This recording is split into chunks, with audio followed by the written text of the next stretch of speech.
NFTs on Bitcoin? Believe it or not, Bitcoin NFTs really do exist. But what are Bitcoin NFTs? A lot of people might know that since its inception, Bitcoin has actually been used to store data. Bitcoin's Genesis block actually contained a news headline.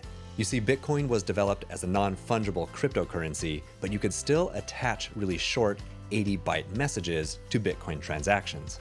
And then you could actually link those messages back to individual transactions through Bitcoin's scripting language.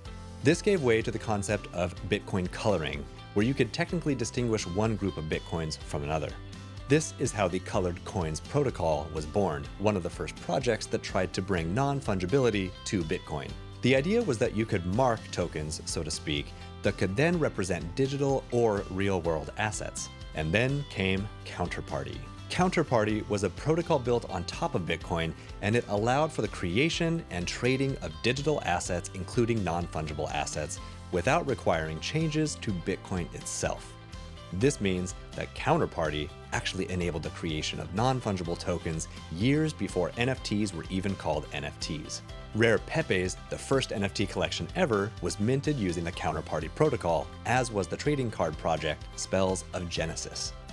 This all meant one thing: the first NFTs were actually on Bitcoin. Rare Pepe's, Spells of Genesis, and other projects did migrate to Ethereum because of how limited Bitcoin's smart contract functionality was, but that's why Bitcoin L2s like Stacks were created. They granted Bitcoin the smart contract functionality it needed to mint and support NFTs.